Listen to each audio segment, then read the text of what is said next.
Assalamualaikum warahmatullahi wabarakatuh. Berjumpa lagi dengan saya Amri Ilma dalam video membaca terjemahan Al-Quran sebanyak 30 juz selama 30 hari bulan Ramadan 1447 Hijriah atau 2026. Nah, di video kali ini kita akan membaca terjemahan dari juz 15 yang terdiri dari surat Al-Isra dan juga bagian pertama dari surat Al-Kahfi. Sebelum mulai, pertama-tama saya ingin mengingatkan diri saya sendiri bahwa Al-Quran itu perlu untuk dipelajari dan juga ditadaburi. Sementara itu, saya sendiri belum pernah membaca arti Al-Quran secara lengkap. Nah, maka di kesempatan kali ini saya ingin memaksa diri saya sendiri untuk membaca seluruh arti Al-Quran dari mulai surat Al-Fatihah hingga surat An-Nas. Sebelum insya Allah mudah-mudahan setelah itu kita bisa lanjut mempelajari tafsirnya juga, yaitu pemahaman terhadap ayat-ayat, dan juga nanti bisa mentadaburi atau merenungkan makna Al-Quran dengan kehidupan kita sehari-hari. Baik, mari kita mulai video kali ini dengan membaca doa belajar. Bismillahirrahmanirrahim. Rabbi shrah li sadri wa yassir li amri wahlul 'uqdatam min lisani yafqahu qawli. Rabbi zidni ilma warzuqni fahma wa zidni huda. Amin ya rabbal alamin. Kemudian kita lanjutkan membaca doa agar kita dimudahkan dalam mempelajari Al-Quran. Allahumma inni abduka ibnu abdika ibnu ummatika. Ya Allah, sesungguhnya aku adalah hambamu, anak hambamu yang laki-laki dan anak hambamu yang perempuan. Nasiyati biyadik, ubun-ubunku berada di tanganmu. Madhi'u fiyya hukmuk, hukummu berlaku padaku. Adlu fiyya qada'uk, ketetapanmu kepadaku adalah adil. As'aluka bikulli ismin huwalak, sammaita bi nafsik, au anzaltahu fi kitabik, au 'allamtahu ahadam min khalqik, awistaghfarta bihi fi ilmil ghaibi 'indak. Aku memohon kepadamu dengan setiap nama yang menjadi milikmu, yang engkau namakan dirimu dengannya, atau yang engkau turunkan di dalam kitabmu, atau yang engkau ajarkan kepada seseorang dari makhlukmu, atau yang engkau simpan dalam ilmu gaib di sisimu. Anta ja'alal Qur'ana rabi'a qalbi. Jadikanlah Al-Quran sebagai musim semi bagi hatiku. Wa nura sadri, cahaya bagi dadaku. Wa jala'a huzni, pelipur kesedihanku. Wa dhahaba hammi, dan penghilang kegelisahanku. Amin ya rabbal alamin.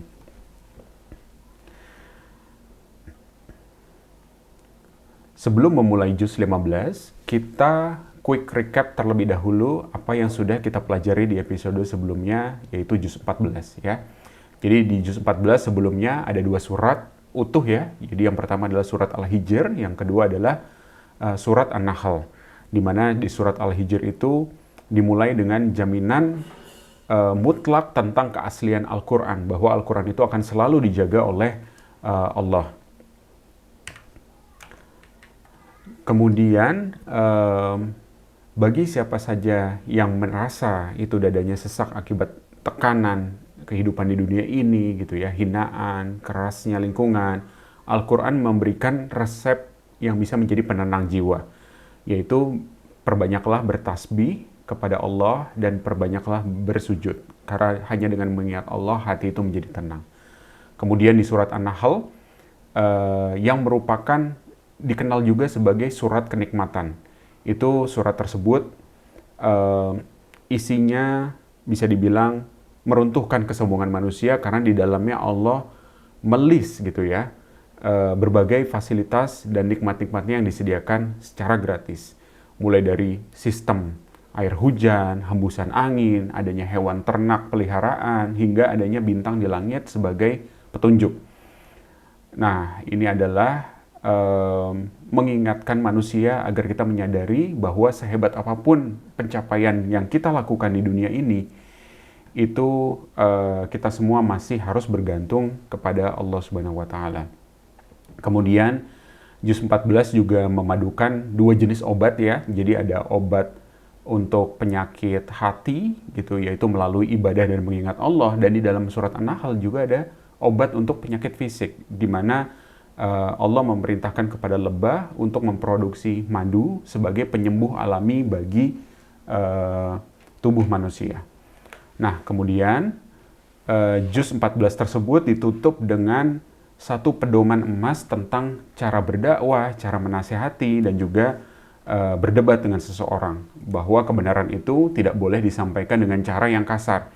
Ia harus disampaikan dengan hikmah, yaitu kebijaksanaan dalam melihat sesuatu, memberikan pelajaran yang baik dan juga menyentuh hati, serta diskusi yang elegan tanpa perlu saling menjatuhkan atau mencaci maki satu sama lain.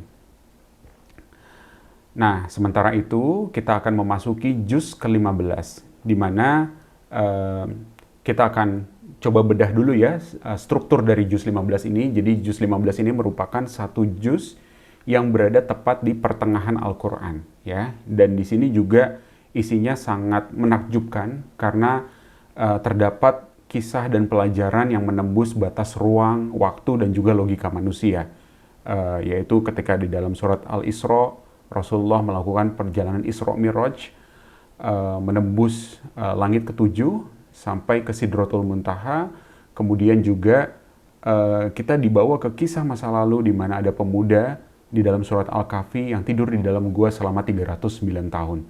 Jadi juz ini benar-benar istilahnya memukau logika kita karena benar-benar menembus batas-batas ruang dan waktu. Ya, jadi pertama akan dimulai dengan surat Al-Isra, itu artinya adalah perjalanan malam. Nah, kemudian surat Al-Isra ini nama lainnya adalah Bani Israel karena di awal surat ini Allah juga menyinggung sejarah panjang kaum tersebut.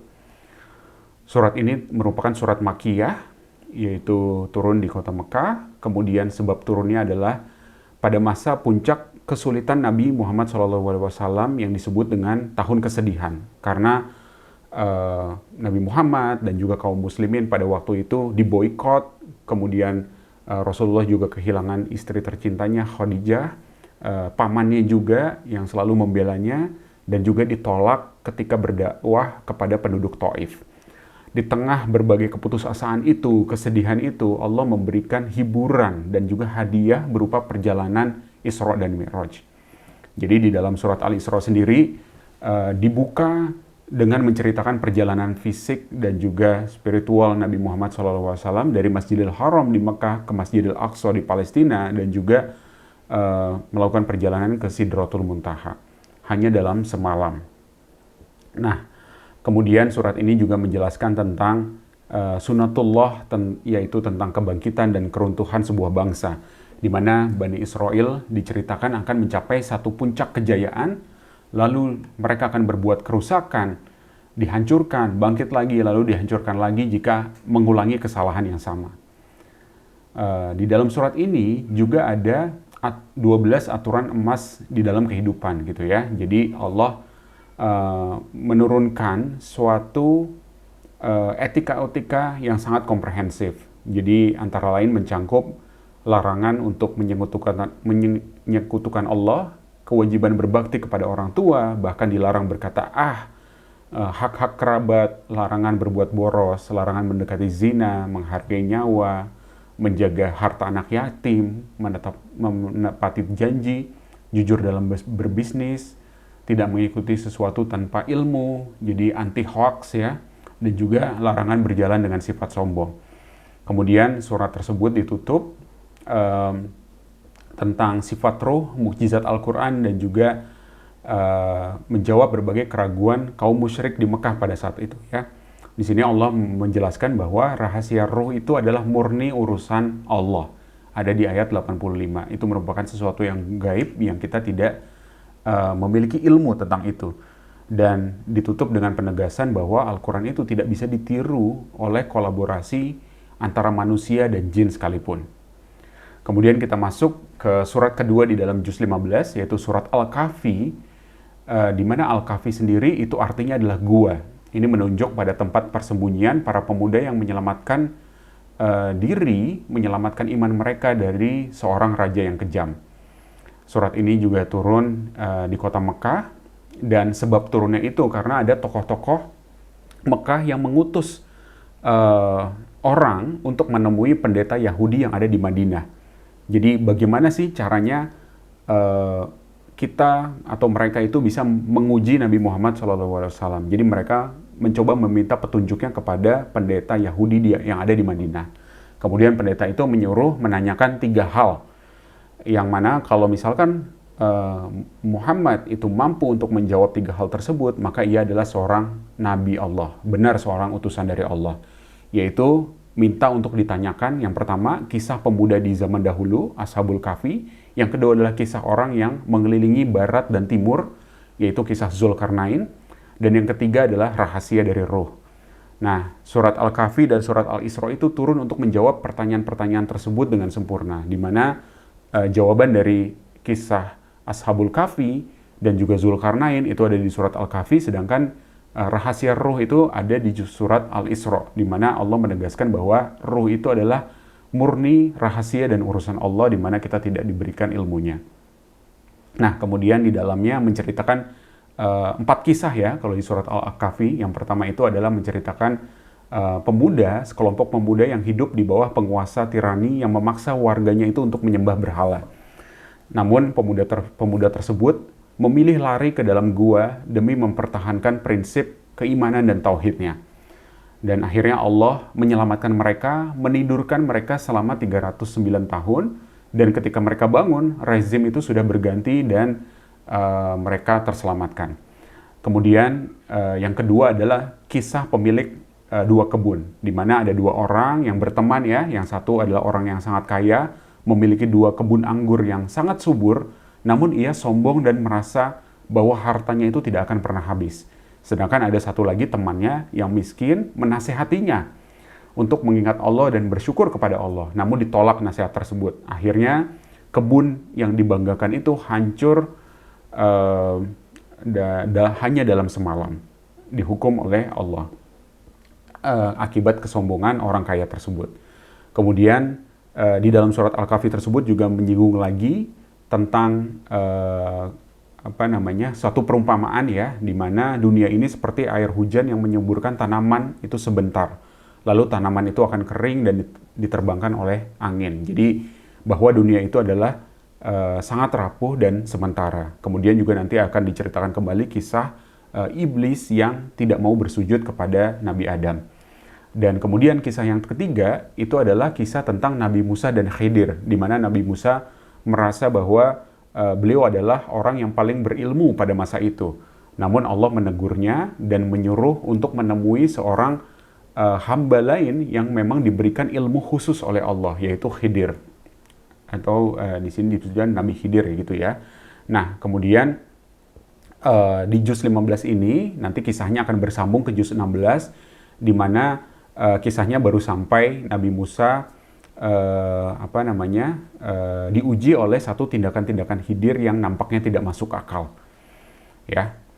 Itu sekilas tentang juz 15. Nah, sekarang kita akan mulai membaca arti dari juz 15 ini ya. Kita mulai dari surat Al-Isra.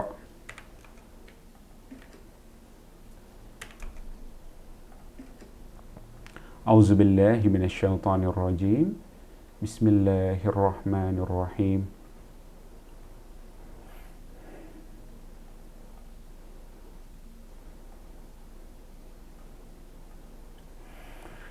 Maha suci Allah yang telah memperjalankan hambanya Muhammad pada hari ini dari Masjidil Haram ke Masjidil Aqsa yang telah kami berkahi sekelilingnya, agar kami perlihatkan kepadanya sebagian tanda-tanda kebesaran kami. Sesungguhnya dia maha mendengar, maha melihat. Dan kami berikan kepada Musa kitab Taurat, dan kami menjadikannya petunjuk bagi Bani Israel dengan firman, janganlah kamu mengambil pelindung selain aku. Wahai keturunan orang yang kami bawa bersama Nuh, sesungguhnya dia, Nuh, adalah hamba Allah yang banyak bersyukur.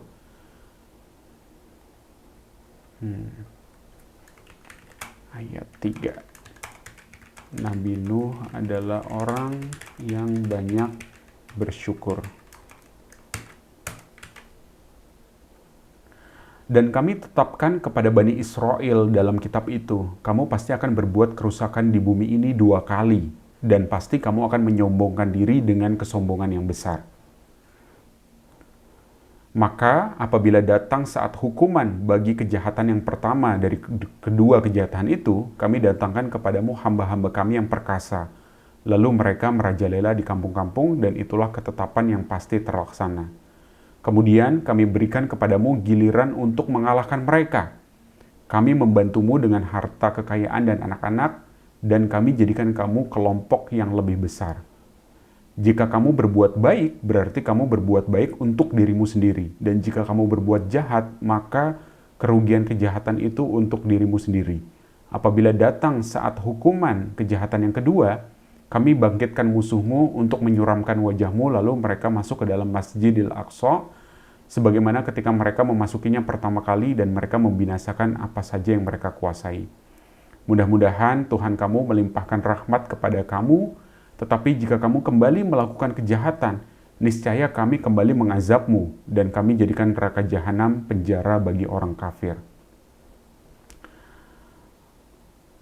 Oke, ini menarik ya. Sepertinya saya bisa melihat paralel dari beberapa ayat awal surat Al-Isra ini dengan kejadian yang saat ini berlangsung dari Bani Israel, yaitu penduduk Israel saat ini gitu ya, di ayat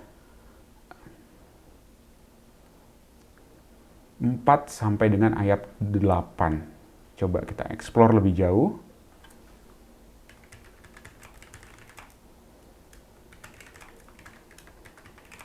Ayat 4 sampai 8 tentang kejahatan Bani Israel. Apakah sudah ada yang terlihat dari sejarah hingga saat ini terkait dengan ramalan Al-Quran tersebut?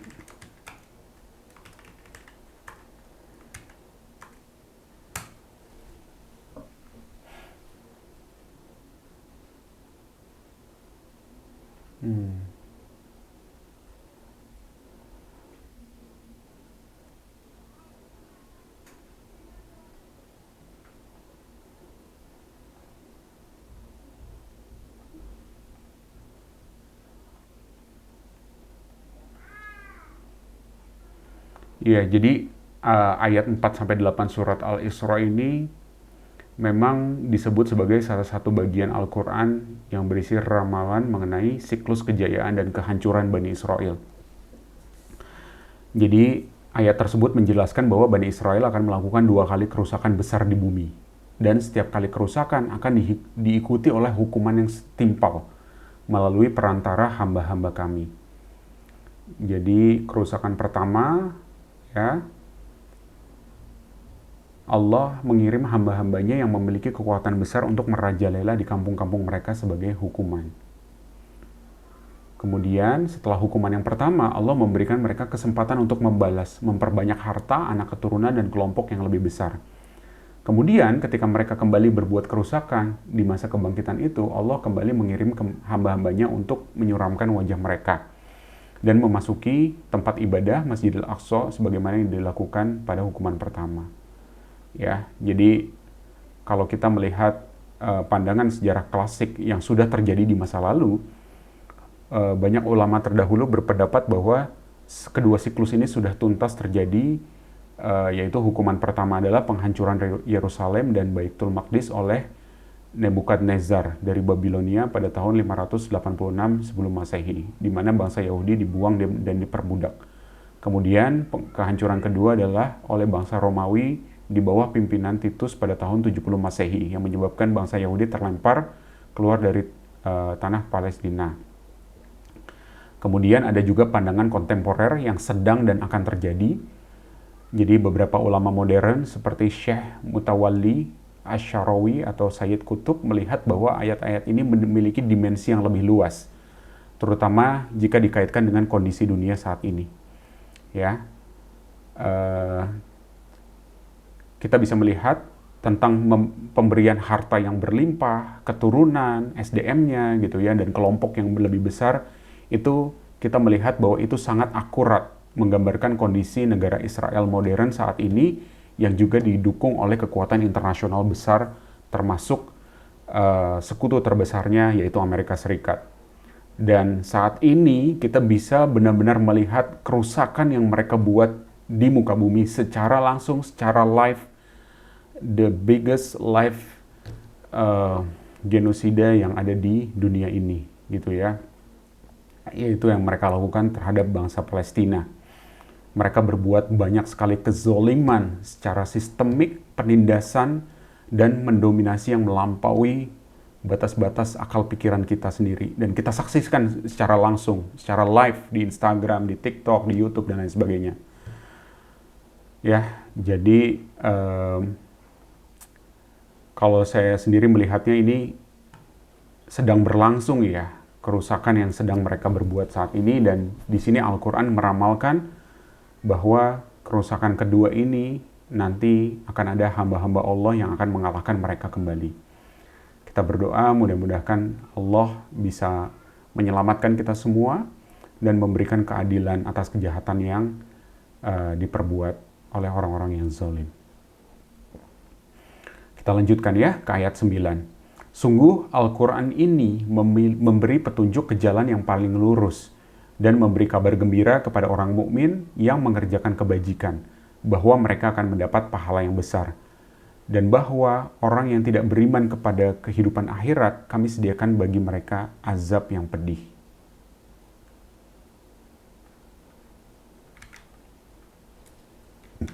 Bentar ya, saya catat dulu tadi.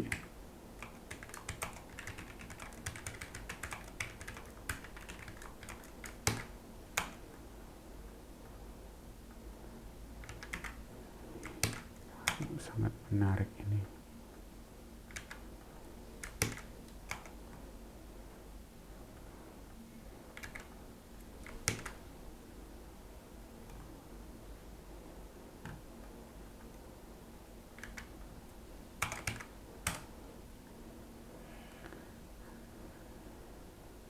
Ayat 11, dan manusia seringkali berdoa untuk kejahatan sebagaimana biasanya dia berdoa untuk kebaikan.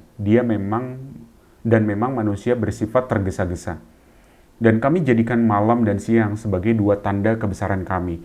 Kemudian kami hapuskan tanda malam dan kami jadikan tanda siang itu terang benderang, agar kamu dapat mencari karunia dari Tuhanmu. Dan agar kamu mengetahui bilangan tahun dan perhitungan waktu. Dan segala sesuatu telah kami terangkan dengan jelas. Dan setiap manusia telah kami kalungkan catatan amal perbuatannya di lehernya. Dan pada hari kiamat kami keluarkan baginya sebuah kitab dalam keadaan terbuka. Bacalah kitabmu, cukuplah dirimu sendiri pada hari ini sebagai penghitung atas amalmu.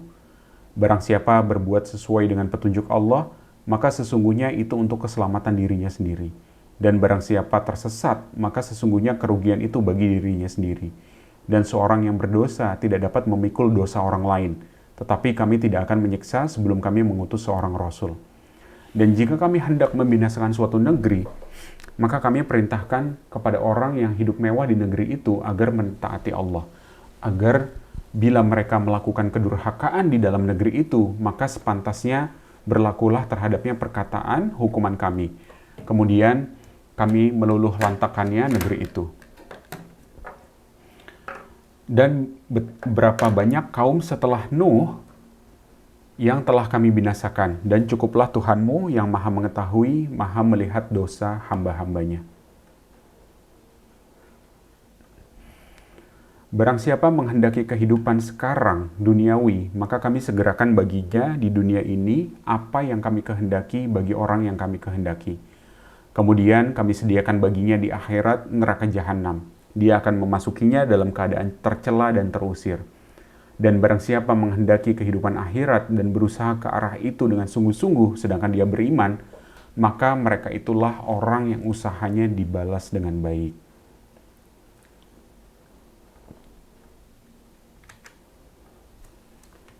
Ayat 19. Berusaha untuk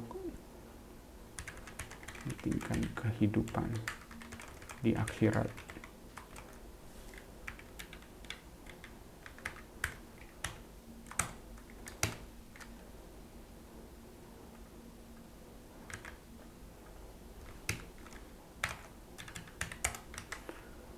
Ayat 20, kepada masing-masing golongan, baik golongan ini yang menginginkan dunia, maupun golongan itu yang menginginkan akhirat, kami berikan bantuan dari kemurahan Tuhanmu, dan kemurahan Tuhanmu tidak dapat dihalangi. Perhatikanlah bagaimana kami melebihkan sebagian mereka atas sebagian yang lain, dan kehidupan akhirat lebih tinggi derajatnya dan lebih besar keutamaannya.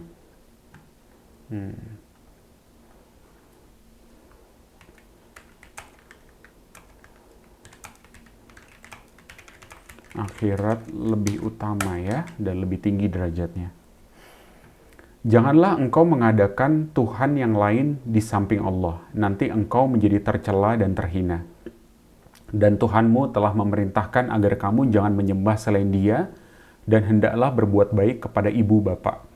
Jika salah seorang di antara keduanya atau kedua-duanya sampai berusia lanjut dalam pemeliharaanmu, maka sekali-kali janganlah engkau mengatakan kepada keduanya perkataan "ah", dan janganlah engkau membentak keduanya, dan ucapkanlah kepada keduanya perkataan yang baik.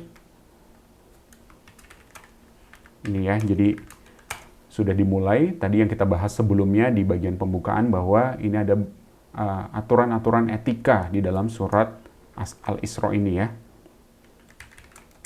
Etika kepada orang tua.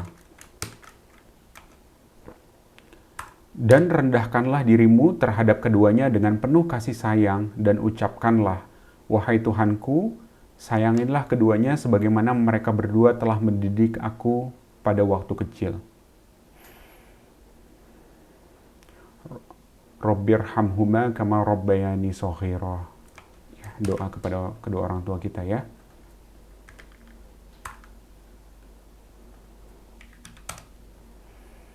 Tuhanmu lebih mengetahui apa yang ada dalam hatimu. Jika kamu orang baik, maka sungguh Dia Maha Pengampun kepada orang yang bertobat.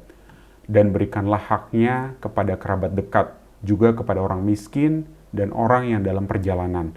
Dan janganlah kamu menghambur-hamburkan hartamu secara boros. Sesungguhnya orang-orang yang pemboros itu adalah saudara setan, dan setan itu sangat ingkar kepada Tuhannya. 26-27, larangan berbuat boros. Di sini dikatakan pemboros itu adalah saudara setan. Wow, buruk sekali perumpamaannya di sini ya. Bukan perumpamaan, ini pernyataan. Ya ampun. 28. Dan jika engkau berpaling dari mereka untuk memperoleh rahmat dari Tuhanmu yang engkau harapkan, maka katakanlah kepada mereka ucapan yang lemah lembut. Footnote, maksudnya apabila kamu tidak dapat melaksanakan perintah Allah seperti yang tersebut dalam ayat 26, maka katakanlah kepada mereka perkataan yang baik agar mereka tidak kecewa karena mereka belum mendapat bantuan dari kamu. Dalam pada itu, kamu berusaha untuk mendapatkan rezeki dari Tuhanmu, sehingga kamu dapat memberikan kepada mereka hak-hak mereka. Oke, ini berkaitan dengan yang ayat 26 ya, yaitu memberikan hak kepada kerabat dekat, orang miskin, dan orang yang dalam perjalanan. Dan jangan menghambur-hamburkan harta secara boros. Itu. Nah, di sini di ayat 28-nya, kalau misalkan kita belum bisa memberikan bantuan kepada mereka gitu ya, di sini diperintahkan kita mengucapkan kepada mereka ucapan yang lemah lembut. Jangan menghardik mereka apabila kita tidak ingin membantu mereka, agar mereka juga tidak kecewa karena belum mendapatkan bantuan dari kita.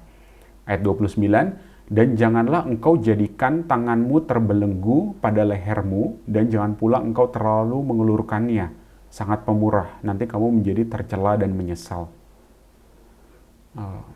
Oke.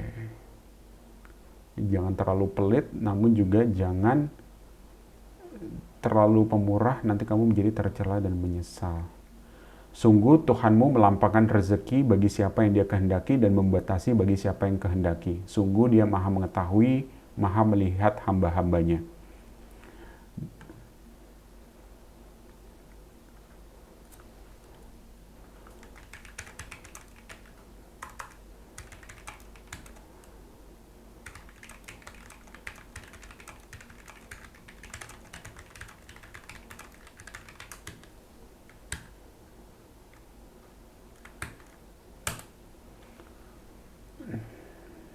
Kita cek sebentar ya. Jadi surat Al-Isra ayat 29 tersebut sepertinya memberikan suatu panduan manajemen keuangan gitu ya di dalam Al-Quran, di mana membandingkan dua hal yang ekstrim dalam hal pengeluaran atau pembelanjaan gitu. Di sini, janganlah engkau jadikan tanganmu terbelenggu pada lehermu. Itu adalah kiasan untuk orang yang sangat kikir atau pelit. Tangannya seolah diikat ke leher sehingga tidak bisa bergerak untuk memberi atau mengeluarkan harta sama sekali, bahkan untuk kebutuhan yang wajib atau mendesak. Sementara itu, janganlah pula engkau terlalu mengelurkannya, sangat pemurah.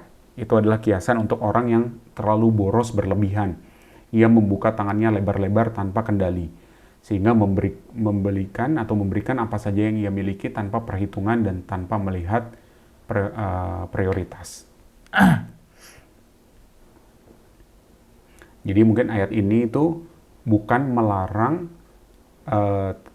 terlalu pemurah dari sifat kedermawanannya, namun ketidakmampuan dalam mengukur skala prioritas. Jika seorang memberikan hartanya secara berlebihan di luar batas kemampuan atau logika, nanti ia akan menghadapi konsekuensi yang disebutkan di akhir ayat, yaitu menjadi tercela atau malu. Ya, orang yang memberikan semua hartanya secara impulsif tanpa perhitungan, nanti dia tidak bisa memenuhi kewajibannya sendiri gitu ya. Ada hutang, nafkah keluarga, biaya-biaya hidup, dan di mata manusia ia akan dianggap sebagai orang yang tidak bertanggung jawab dan juga tidak bijak. Dan juga nanti akan menyesal karena hartanya akan habis, diberikan tanpa kendali, ia akan merasa lelah secara mental dan akhirnya jatuh miskin. Di titik itu, ia mungkin juga akan menyesal karena tidak memiliki cadangan untuk dirinya sendiri dan keluarganya. Dan pada akhirnya itu malah membuatnya menjadi beban bagi orang lain. Ya.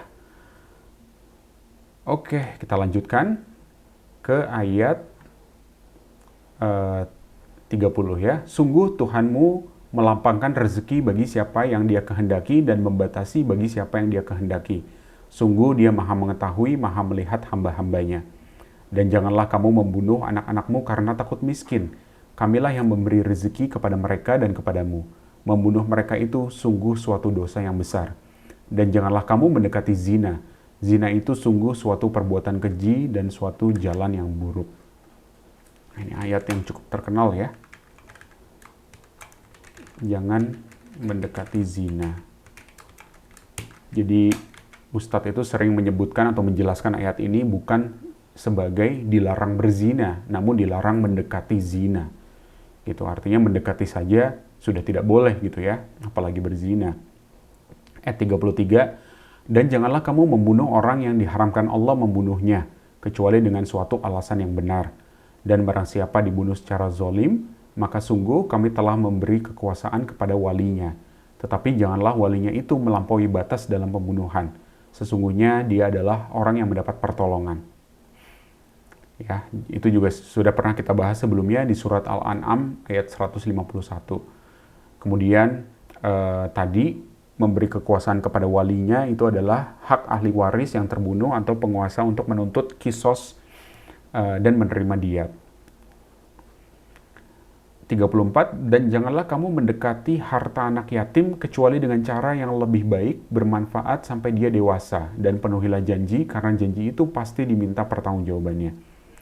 Dan sempurnakanlah takaran apabila kamu menakar, dan timbanglah dengan timbangan yang benar. Itulah yang lebih utama bagimu dan lebih baik akibatnya. Dan janganlah kamu mengikuti sesuatu yang tidak kamu ketahui, karena pendengaran, penglihatan, dan hati nurani semua itu akan diminta pertanggungjawabannya. Ya, jadi ini ayat yang meminta kita untuk mengklarifikasi sesuatu ya. Jadi ayat anti hoax. Jangan mengikuti sesuatu yang kita tidak tahu. Kita harus tahu dulu, kita klarifikasi terlebih dahulu. Dan di sini juga dikasih tahu yang akan diminta pertanggungjawaban itu adalah pendengaran, penglihatan, dan hati nurani juga akan diminta pertanggungjawabannya. Ayat 37, dan janganlah engkau berjalan di bumi ini dengan sombong, karena sesungguhnya engkau tidak akan dapat menembus bumi dan tidak akan mampu menjulang setinggi gunung. Semua itu kejahatannya sangat dibenci di sisi Tuhanmu. Ya, tadi semua larangan yang disebutkan di dalam mulai dari ayat 22 ya, sampai dengan tadi ayat 37, ternyata di sini disebutkan bahwa itu kejahatan yang sangat dibenci di sisi Tuhanmu. Wow. Jadi 12 larangan yang sangat dibenci oleh Allah. Jadi sebenarnya bukan hanya dosa kecil ya, ini kalau saya pahami dari ayat 38 ini. Kalau sudah sangat dibenci berarti sudah termasuk ke dalam dosa-dosa besar. 39, itulah sebagian hikmah yang diwahyukan Tuhan kepadamu Muhammad, dan janganlah engkau mengadakan Tuhan yang lain di samping Allah. Nanti engkau dilemparkan ke dalam neraka dalam keadaan tercela dan dijauhkan dari rahmat Allah. Maka apakah pantas Tuhan memilihkan anak laki-laki untukmu dan dia mengambil anak perempuan dari malaikat? Sungguh kamu benar-benar mengucapkan perkataan yang besar dosanya. Dan sungguh dalam Al-Quran ini telah kami jelaskan berulang-ulang peringatan agar mereka selalu ingat. Tetapi peringatan itu hanya menambah mereka lari dari kebenaran. Oke, saya mengerti ya. Jadi kenapa di Al-Quran itu selalu diulang-ulang berbagai kisah ya. Kisah Fir'aun, kaum Samud, Ad, kaum Nabi Nuh, kaum Nabi Lut. Ternyata ini jawabannya di ayat 41. Jawaban kenapa berbagai kisah peringatan selalu diulang-ulang di dalam Al-Quran. Ini dia jawabannya. Karena agar kita selalu ingat.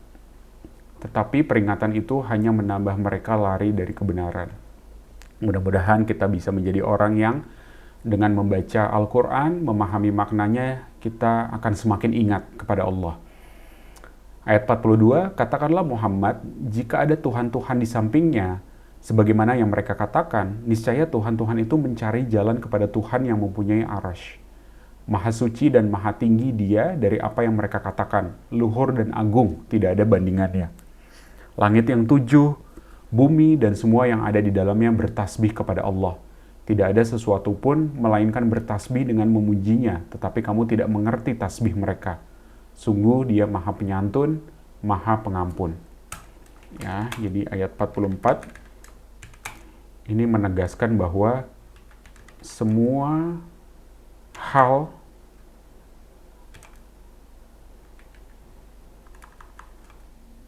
ya, apapun itu bertasbih kepada Allah. Selalu bertasbih kepada Allah.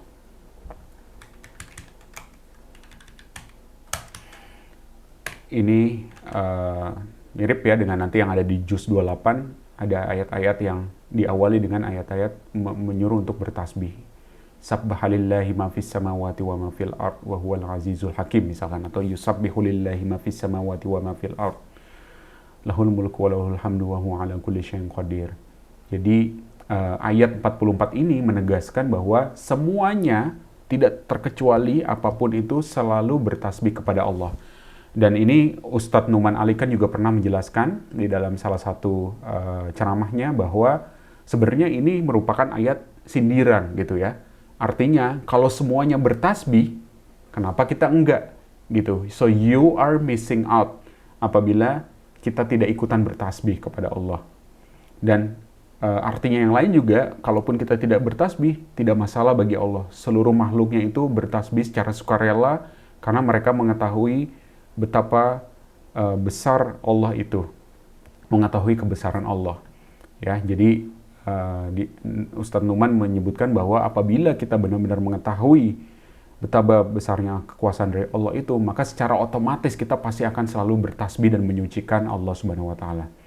Ayat 45, Dan apabila engkau Muhammad membaca Al-Quran, kami adakan suatu dinding yang tidak terlihat antara engkau dan orang-orang yang tidak beriman kepada kehidupan akhirat.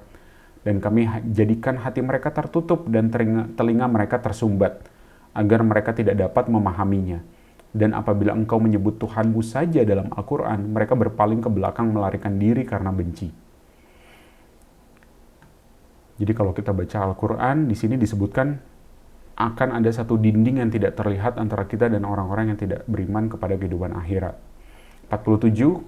Kami lebih mengetahui dalam keadaan bagaimana mereka mendengarkan sewaktu mereka mendengarkan engkau Muhammad dan sewaktu mereka berbisik-bisik, yaitu ketika orang zalim itu berkata, kamu hanyalah mengikuti seorang laki-laki yang kena sihir.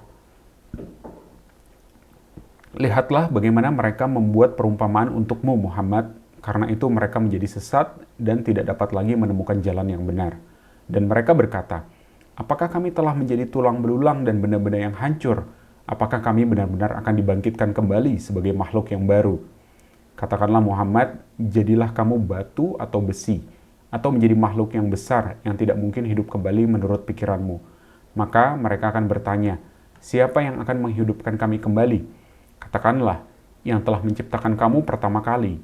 Lalu mereka akan menggeleng-gelengkan kepalanya kepadamu dan berkata, kapan kiamat itu akan terjadi? Katakanlah, barangkali waktunya sudah dekat, yaitu pada hari ketika dia memanggil kamu dan kamu mematuhinya sambil memujinya dan kamu mengira rasanya hanya sebentar saja kamu berdiam di dalam kubur. Dan katakanlah kepada hamba-hambaku, hendaklah mereka mengucapkan perkataan yang lebih baik, benar.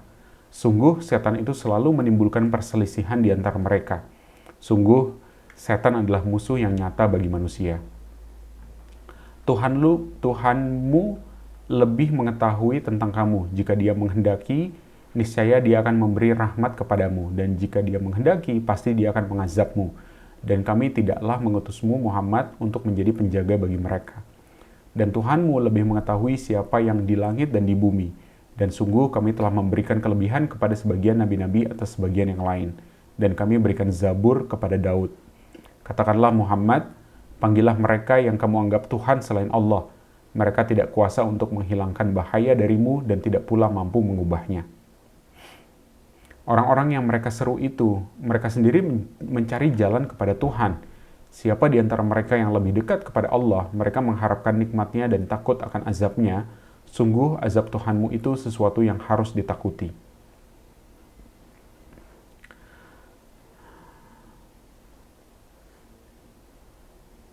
Dan tidak ada suatu negeri pun yang durhaka penduduknya, melainkan kami membinasakannya sebelum hari kiamat atau kami siksa penduduknya dengan siksa yang sangat keras. Yang demikian itu telah tertulis di dalam kitab Lauh Mahfuz. Dan tidak ada yang menghalangi kami untuk mengirimkan kepadamu tanda-tanda kekuasaan kami, melainkan karena tanda-tanda itu telah didustakan oleh orang terdahulu, dan telah kami berikan kepada kaum Samud unta betina sebagai mukjizat yang dapat dilihat, tetapi mereka menganiaya unta betina itu, dan kami tidak mengirimkan tanda-tanda itu, melainkan untuk menakut-nakuti. Dan ingatlah ketika kami wahyukan kepadamu, sungguh ilmu Tuhanmu meliputi seluruh manusia, dan kami tidak menjadikan mimpi yang telah kami perlihatkan kepadamu, melainkan sebagai ujian bagi manusia, dan begitu pula pohon yang terkutuk zakum dalam Al-Quran. Dan kami menakut-nakuti mereka, tetapi yang demikian itu hanyalah menambah besar kedurhakaan mereka. Footnote, jadi tadi ya, dan kami tidak menjadikan mimpi yang telah kami perlihatkan kepadamu, melainkan sebagai ujian bagi manusia. Jadi mimpi adalah terjemah dari kata ar-ru'ya. Dalam ayat ini maksudnya adalah mimpi tentang perang Badar yang dialami Rasulullah SAW sebelum peristiwa perang Badar itu terjadi. Jadi banyak pula mufassir menerjemahkannya kata ar-ru'ya tersebut dengan penglihatan, dan maksudnya penglihatan yang dialami oleh Rasulullah pada waktu malam Isra Mi'raj. 61. Dan ingatlah ketika kami berfirman kepada para malaikat, sujudlah kamu semua kepada Adam. Lalu mereka sujud, kecuali iblis. Iblis berkata, apakah aku harus bersujud kepada orang yang engkau ciptakan dari tanah? Iblis berkata, terangkanlah kepadaku, inikah yang lebih engkau muliakan daripada aku. Sekiranya engkau memberi tenggat waktu kepadaku sampai hari kiamat, pasti akan aku sesatkan keturunannya kecuali sebagian kecil. Allah berfirman, pergilah, maka barang siapa di antara mereka yang mengikuti kamu, maka sungguh neraka jahanamlah balasanmu semua, sebagai pembalasan yang cukup. Dan perdayakanlah siapa saja di antara mereka yang engkau, iblis, sanggup dengan suaramu yang memukau. Kerahkanlah pasukanmu terhadap mereka yang berkuda dan yang berjalan kaki, dan bersekutulah dengan mereka pada harta dan anak-anak, lalu beri janjilah kepada mereka. Padahal setan itu hanya menjanjikan tipuan belaka kepada mereka. Sesungguhnya terhadap hamba-hambaku, engkau, iblis, tidaklah dapat berkuasa atas mereka, dan cukuplah Tuhanmu sebagai penjaga. Ya, jadi ini juga ya, tadi sempat kita bahas tentang kenapa kisah dan peringatan itu selalu diulang-ulang di dalam Al-Quran. Dan ini pun juga dari yang saya baca dari mulai juz 1 merupakan salah satu pengulangan yang paling sering ya, yaitu tentang kisah iblis dan Nabi Adam. Jadi kalau saya tadaburi, kenapa sih ini yang salah satu yang paling sering diulang-ulang? Karena sebelumnya kita tahu bahwa ini adalah dosa pertama yang ada di alam semesta ya. Jadi dosa pertama itu adalah dosa kesombongan. Karena diperintahkan oleh Allah untuk bersujud kepada Nabi Adam, namun iblis tidak mau.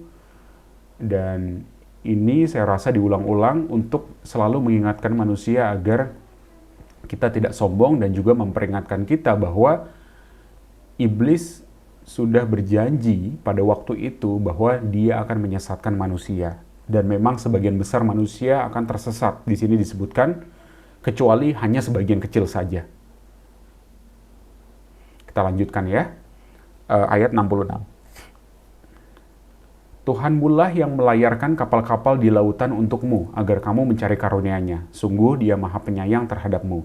Dan apabila kamu ditimpa bahaya di lautan, niscaya hilang semua yang biasa kamu seru, kecuali Dia. Tetapi ketika Dia menyelamatkan kamu ke daratan, kamu berpaling darinya. Dan manusia memang selalu ingkar, tidak bersyukur.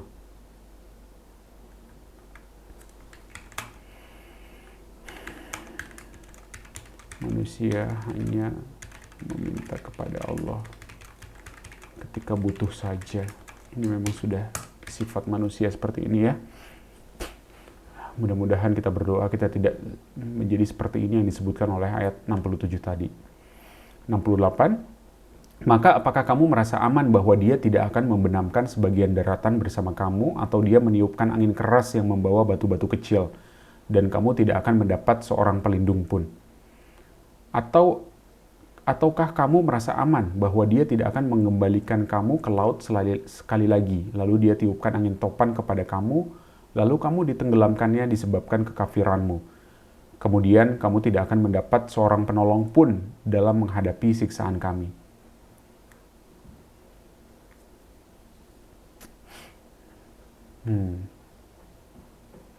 Ayat 68 dan 69 ini sepertinya familiar ya.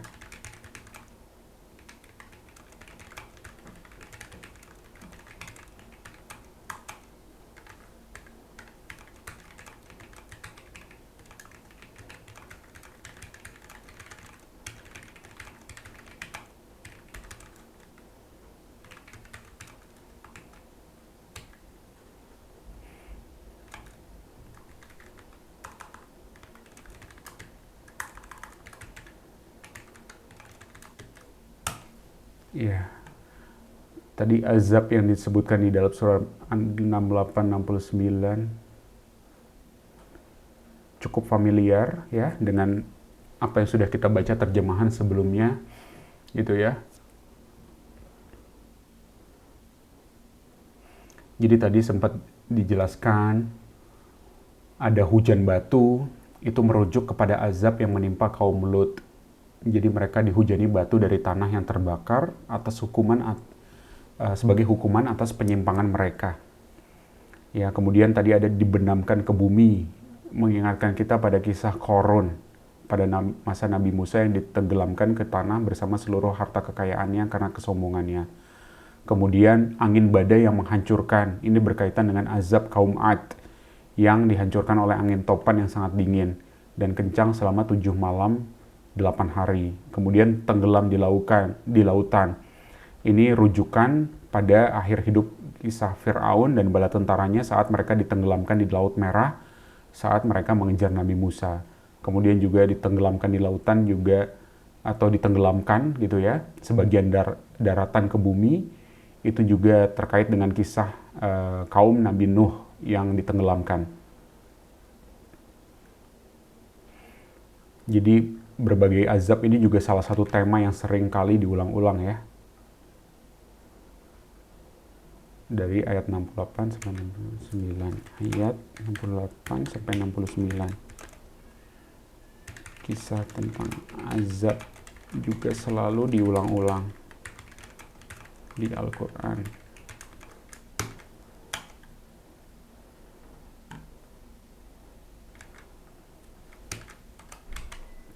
Lanjutnya ayat 70.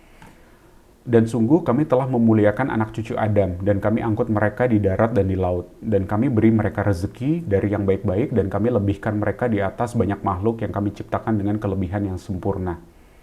Ingatlah pada hari ketika kami panggil setiap umat dengan pemimpinnya, dan barang siapa diberikan catatan amalnya di tangan kanannya, mereka akan membaca catatannya dengan baik, dan mereka tidak akan dirugikan sedikit pun. Dan barang siapa buta hatinya di dunia ini, maka di akhirat dia akan buta dan tersesat jauh dari jalan yang benar.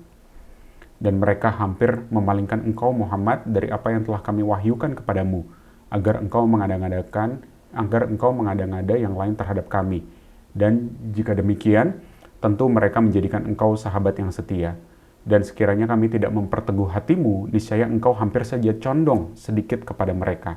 Jika demikian, tentu akan kami rasakan kepadamu siksaan berlipat ganda di dunia ini dan berlipat ganda setelah mati. Dan engkau Muhammad tidak akan mendapat seorang penolong pun terhadap kami. Dan sungguh mereka hampir membuatmu Muhammad gelisah di negeri Mekah, karena engkau harus keluar dari negeri itu. Dan kalau terjadi demikian, niscaya sepeninggalmu mereka tidak akan tinggal di sana melainkan sebentar saja. Footnote, kalau sampai terjadi Nabi Muhammad SAW diusir oleh penduduk Mekah, niscaya tidak akan lama hidup di dunia, dan Allah akan segera membinasakan mereka. Hijrah Nabi Muhammad ke Madinah bukan karena pengusiran kaum Quraisy, melainkan semata-mata karena perintah dari Allah. 77, yang demikian itu merupakan ketetapan bagi para rasul kami yang kami utus sebelum engkau, dan tidak akan engkau dapati perubahan atas ketetapan kami. Footnote, maksudnya setiap umat yang mengusir Rasul pasti akan dibinasakan oleh Allah. Demikian itulah sunnatullah atau ketetapan Allah. Ayat 78, laksanakanlah sholat sejak matahari tergelincir sampai gelapnya malam. Dan laksanakan pula sholat subuh. Sungguh, sholat subuh itu disaksikan oleh malaikat. Footnote, ayat ini menerangkan waktu sholat 5 waktu ya, jadi tergelincir matahari untuk waktu sholat zuhur dan asar, gelap malam untuk waktu sholat maghrib, isya, dan subuh. 79, dan pada sebagian malam, lakukanlah sholat tahajud sebagai suatu ibadah tambahan bagimu. Mudah-mudahan Tuhanmu mengangkatmu ke tempat yang terpuji. Oke, ayat 78, ini adalah perintah sholat 5 waktu di dalam Al-Quran. Sedangkan ayat 79-nya adalah perintah mengerjakan sholat tahajud sebagai tambahan. Nah, di sini juga sudah dikasih tahu ya, kenapa sih kita diminta untuk sholat tahajud, yaitu agar kita diangkat ke tempat yang terpuji.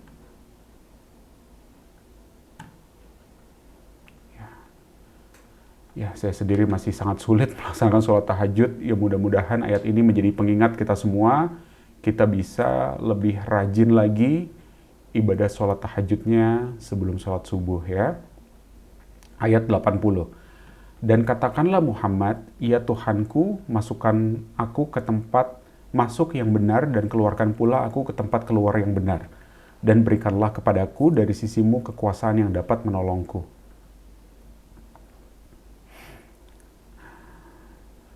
Dan katakanlah kebenaran telah datang dan yang batil telah lenyap. Sungguh yang batil itu pasti lenyap.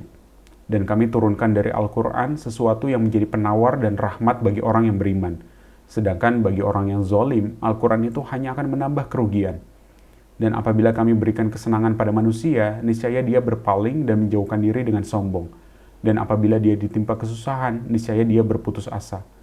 Katakanlah Muhammad, setiap orang berbuat sesuai dengan pembawaannya masing-masing. Maka Tuhanmu lebih mengetahui siapa yang benar jalannya. Dan mereka bertanya kepadamu Muhammad tentang roh. Katakanlah, roh itu termasuk urusan Tuhanku, sedangkan kamu diberi pengetahuan hanya sedikit. Ya, ini jawaban atas pertanyaan pendeta Yahudi yang memberikan 3 pertanyaan kepada orang-orang kafir Quraisy untuk ditanyakan kepada Nabi Muhammad. Ini adalah salah satu jawabannya, yaitu orang pendeta Yahudi meminta bertanya kepada Nabi Muhammad tentang rahasia roh. Dan di sini Allah menjawab bahwa roh itu adalah termasuk urusan Allah, sedangkan kita manusia tidak diberi pengetahuan melainkan hanya sedikit. Jadi itu adalah rahasia Allah ya. Kita hanya punya sedikit ilmu tentang roh. 86. Dan sesungguhnya jika kami menghendaki, niscaya kami lenyapkan apa yang telah kami wahyukan kepadamu Muhammad, dan engkau tidak akan mendapatkan seorang pembela pun terhadap kami. Kecuali karena rahmat dari Tuhanmu. Sungguh karunia-Nya atasmu Muhammad sangat besar. Katakanlah, sesungguhnya jika manusia dan jin berkumpul untuk membuat yang serupa dengan Al-Quran, dengan Al-Quran ini, mereka tidak akan dapat membuat yang serupa dengannya, sekalipun mereka saling membantu satu sama lain. Dan sungguh, kami telah menjelaskan berulang-ulang kepada manusia di dalam Al-Quran ini dengan bermacam-macam perumpamaan. Tapi kebanyakan manusia tidak menyukai bahkan mengingkarinya. Lagi-lagi ya, di ayat 89 ditegaskan kembali tentang kenapa Al-Quran itu menjelaskan secara berulang-ulang. Bahkan di sini dijelaskan dengan berbagai macam perumpamaan. Ayat ini nanti juga ada ya di dalam surat Al-Kahfi, bahwa telah dijelaskan berulang-ulang kepada manusia dengan berbagai macam perumpamaan kisah-kisah di Al-Quran. Di sini dijelaskan, tetapi kebanyakan manusia tidak menyukai bahkan mengingkarinya. Sedangkan nanti di surat Al-Kahfi disebutkan, namun manusia itu memang makhluk yang sangat suka berdebat, gitu ya. Jadi sudah dikasih perumpamaan tapi malah berdebat. 90. Dan mereka berkata, kami tidak akan percaya kepadamu Muhammad sebelum engkau memancarkan mata air dari bumi untuk kami, atau engkau mempunyai sebuah kebun kurma dan anggur, lalu engkau alirkan di celah-celahnya sungai yang deras alirannya, atau engkau jatuhkan langit berkeping-keping di atas kami sebagaimana engkau katakan, atau sebelum engkau datangkan Allah dan para malaikat berhadapan muka dengan kami, atau engkau mempunyai satu rumah terbuat dari emas, atau engkau naik ke langit. Dan kami tidak akan mempercayai kenaikanmu itu sebelum engkau turunkan kepada kami satu kitab untuk kami baca. Katakanlah Muhammad, Maha Suci Tuhanku, bukankah aku ini hanya seorang manusia yang menjadi Rasul? Dan tidak ada sesuatu yang menghalangi manusia untuk beriman ketika petunjuk datang kepadanya, selain perkataan mereka. Mengapa Allah mengutus seorang manusia menjadi Rasul? Katakanlah Muhammad, sekiranya di bumi ada para malaikat yang berjalan-jalan dengan tenang, niscaya kami turunkan kepada mereka malaikat dari langit untuk menjadi Rasul. Katakanlah Muhammad, cukuplah Allah menjadi saksi antara aku dan kamu sekalian. Sungguh Dia Maha mengetahui, Maha melihat akan hamba-hambanya. Dan barang siapa diberi petunjuk oleh Allah, dialah yang mendapat petunjuk. Dan barang siapa Dia sesatkan, maka engkau tidak akan mendapat penolong-penolong bagi mereka selain Dia. Dan kami akan mengumpulkan mereka pada hari kiamat dengan wajah tersungkur, dalam keadaan buta, bisu, dan tuli. Tempat kediaman mereka adalah neraka jahanam. Setiap kali nyala api jahanam itu akan padam, kami tambah lagi nyalanya bagi mereka.